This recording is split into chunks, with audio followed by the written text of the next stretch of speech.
we control your bodies. Guess what? Guys win again. Hey, so I'm convinced that there are two options. Okay, we have just two options. The first option, the one I choose to deny because I cannot humanly comprehend that, is the fact that people that voted for Trump just don't care about the existence of anybody, not even themselves, or their loved ones. If you know why, if you know, you know. If you don't know, go and check. Okay, read about the policies, about the politics that Trump wants to be put in place. Okay, if you can still wholeheartedly support that man, I hate to break it to you, but you're just a piece of shit. Okay. The second option, which now that I'm thinking about it, actually, I'm just going to go with the third option, but I'm coming to that in a minute, is that y'all really hate immigrants so much that you think if someone tells you that this is your enemy, it actually is your enemy just because that person said so. And do you know what that reminds me of? Yeah, 1933 in Germany. Been there, okay? We've been there. As humanity, we've been there. We know where it ended, okay? So the third option is you are just trash, okay? You are just human trash, which option 1 and 2 combined always lead to option 3 anyway. So, but let me break it down for you anyway, okay? Now that y'all have voted that orange man into office again, the Supreme Court, the Senate, the ruling parties are all in the hands of Republicans. And if you don't think that's a problem, let me tell you why that's a problem. And I'm going to make it very simple, okay? Let's just use a family function, okay? Stick with me. Within a family, you have the father, you have the parents, you have the siblings, you have aunties, cousins, you have extended family members, and then you also have those that join the family because they love them, right? The voters. So you have those that just agree to the family just because it's that particular family, right? We all know, we've all been there, we've all seen it happening. We have seen people agreeing or siding their family members because it's their dad, it's their brother, it's their cousin, it's their family friend, not because they are morally absolutely trashy humans and they are not being held accountable for their lack of humanity, empathy, and basic human respect. No, just because that person has a personal relationship with that particular person, okay? Now, that means even if certain people don't entirely wholeheartedly agree with Trump's points, because they are all in the same family, they will never ever sell him out, right? They stick together like shit and flies, okay? So that means if person A thinks, oh, I don't think abortion should be legal. I don't think women should have bodily autonomy. Let's just make it illegal. Even if you slightly disagree, maybe you're like, oh yeah, let's make it illegal, but let's not punish it. You're not going to sell your own family member out. That's common sense, I feel, right?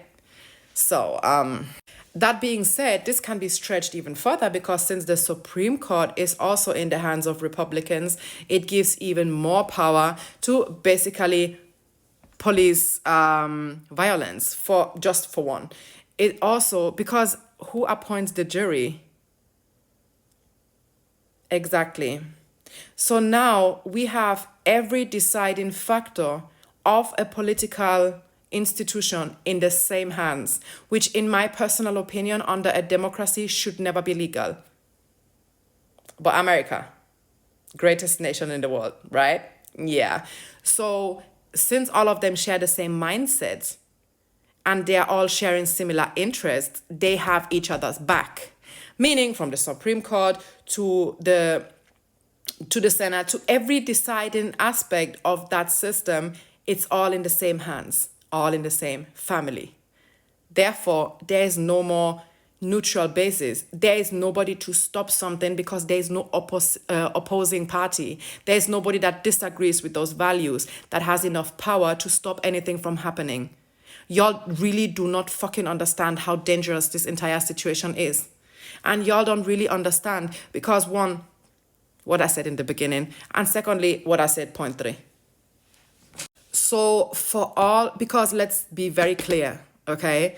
The majority of Trump's voters are still white women. And that will never cease to amaze me, okay? So let me just remind you that next time, anything of this, any medical care surrounding the reproductive organs of a woman comes to place and you need any medical assistance, go to fucking hell, okay? And then people be like, oh, don't wish bad on anybody. I wish, I do. Wholeheartedly, I wish that if you are a white woman and you voted for Trump, I am praying to the Most High, whoever that may be, that you're going to be in desperate need of an abortion and you're going to be in a state where that's illegal. You're not going to have the means to travel and you are going to lose your life. That's my prayer. That's my personal prayer. I want y'all to be so fucking cooked that every day of the next 4 years you regret your fucking racist, sexist decisions. That's my prayer for all white American women. Because white men, we know y'all are literally untouchable. We've seen it. Y'all voted a fucking felon, a convicted felon that publicly spoke incredibly sexualized about his own daughter, that publicly declared that women should not have bodily autonomy, that publicly declared grab them by the should be fine, that publicly over and over again sided with the G-side happening in Palestine, which I'm not saying that the Democrats do not, I'm not even going to go into that. Y'all literally, you have seen it. Y'all have seen the statements of Trump regarding Palestine, of Trump regarding any African nation. This is a man that put a travel ban upon countries just for being those countries. And hello, that's racism. 2024 knocking. Anybody home? Because it's very, very much reminding me of 1933. Maybe tomorrow Trump will remember, let's just put badges on these people, right? So that we know who is who. We've been there as humanity. And this is not even about liking or disliking someone. This is just about basic human decency. You know, I'm not in full support of many of the values that the Democrats wanted to put in place, because at the end of the day, a politician in this current system can never be for the people. That's just facts. No politician in this current system can be for the people, because the interest will always be the top 5%. Okay, so let's not get shit twisted. But voting a racist, sexist person into office just because you cannot see a black woman win, that's the most American thing ever. So that being said, I particularly hope for every white woman that voted this man, I hope I hope and pray you're going to have an awakening. And I hope and pray that you are going to live in deep fucking regret. Because y'all are just beyond me. And also, while we're at it, when shit goes down, don't fucking come to nobody else. Go to your white man, okay? Go to the same person that you voted into office. Go to those same people that think you should not be deciding upon your own body. Don't fucking come to nobody else. Go to fucking hell, disrespectfully.